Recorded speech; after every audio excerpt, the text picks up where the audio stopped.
Everybody, welcome to Great Day here on KCWI. I hope you're prepared to be motivated this morning, because that's exactly what's going to happen. So honored to have Michael Kutcher in with us this morning, who is doing a motivational event later on at Iowa Credit Union League. But we're here to talk this morning about what's going on with you. Hello, good morning. Good morning. It's a pleasure to be here. It's a great day, right? Yes, it is a great day. So you are an Iowan born and bred. I am born and raised in Cedar Rapids. Later moved through high school to a little town called Oxford, near Homestead, and then moved back to Cedar Rapids for college. And just as of June, my son and I decided to pick up and move to Denver, Colorado. Oh, sure, so Denver. This trip back Beautiful is place. my first trip back since we've been gone. Oh, really? So, there you go. Well, many people great recognize you from being a twin brother to Ashton Kutcher, but you have your own story to tell, and that's kind of why you're here today. Yeah, you know, I realized that through his celebrity-ism that I really could use that to have a voice and to, you know, not really just be Ashton's brother, but to be Michael and show my story and tell my story. And I've been through some very unique circumstances in my life that really showed me to motivate people on how to survive and how to really persevere through obstacles and challenges. So. It kind of started that way. Your brother was born at 10.5 pounds. You kind of call him Jabba the Hutt because he kind of came out a big boy, and then you came out about 5 minutes later, only 4 pounds, and they could kind of tell right away that something quite wasn't the way it should be. Yeah, he was definitely a bigger baby. But you know, I did come out. You know, I delivered about 4 pounds. I later dropped to about 3 pounds. Wow. And, you know, part of my speech is telling that story, and to the point to where my parents really didn't know if I would survive through the night. Sure. You know, a month went by in the hospital, and I was fortunate enough, of course, to come home. And but through that delivery and lack of oxygen actually resulted in complications and developing a mild form of cerebral palsy. So. And you've actually been up to the Hill, up to Congress, talking about cerebral palsy funding. I have. You know, it's a number of years ago I got involved with an organization called Reaching for the Stars. Okay. And they're an organization to assist children and to really raise awareness for cerebral palsy. And through that, I found my way to the Hill.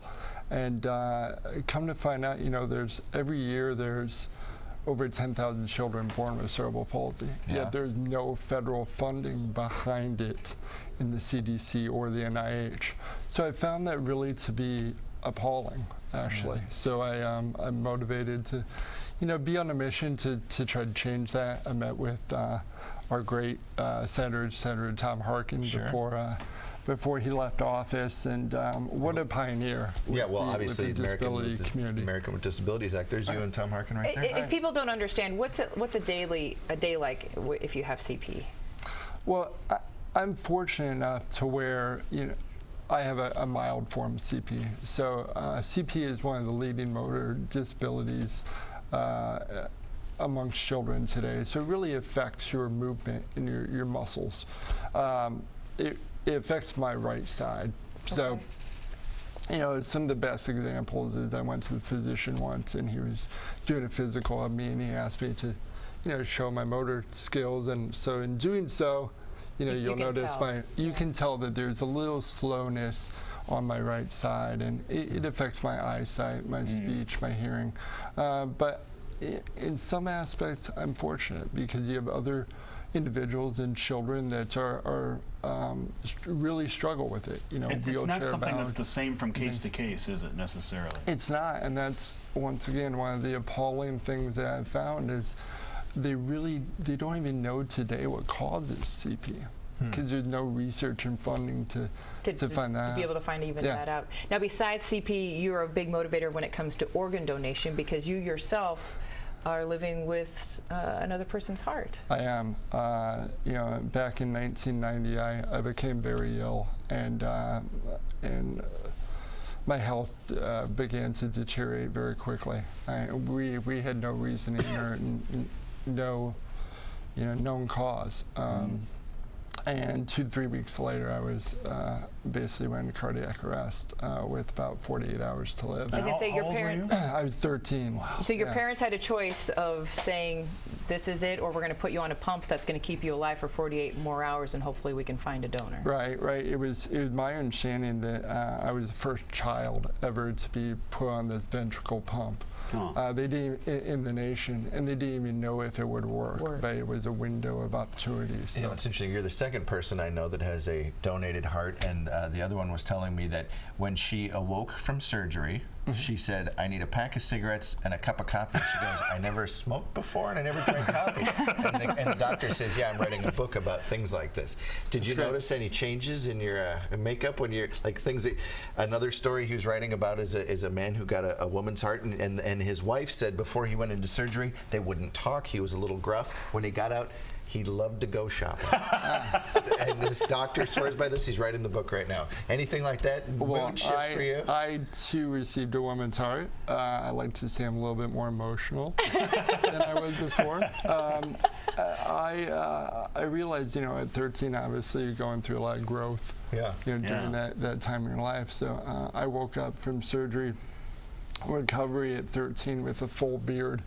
And I think it was a lot due to all the medication that I was, all the medication. At 13 years old, you had a full beard? Oh yeah, it looked a little bit better than you. I've been burned on television. Beard burned. Where are we in this nation when it comes to people being willing to donate their organs? Is there enough education about it? Where are we lacking? Yeah, so it's interesting. I work with an organization out of New York as well called Organize. And their push is really to get the number to 0, right? In terms of people that are awaiting hearts. And I looked this morning, I believe it's around 120 to 125,000 people are waiting for a transplant of any organ this day and age. And the other statistic that really baffled me is that over 90% of people actually favor organ donation. But only 40% of people are registered. Yeah. So if you favor it, why aren't you getting your name on the list? It's so easy to sign up. Right. Go ahead. But before we forget, though, you are keynote speaking at an event today. I am. So why don't you say this one more time? But there we go, right there. Come to your senses today, 1 o'clock, Des Moines Convention Center. You're the keynote speaker. I feel like you could talk on so much, but if you could motivate our audience that is watching right now in 1 minute, what would you say? Oh wow. 1 minute, that's pressure. Sorry, I don't mean to bring pressure. It really came down to when I was about 10 years old.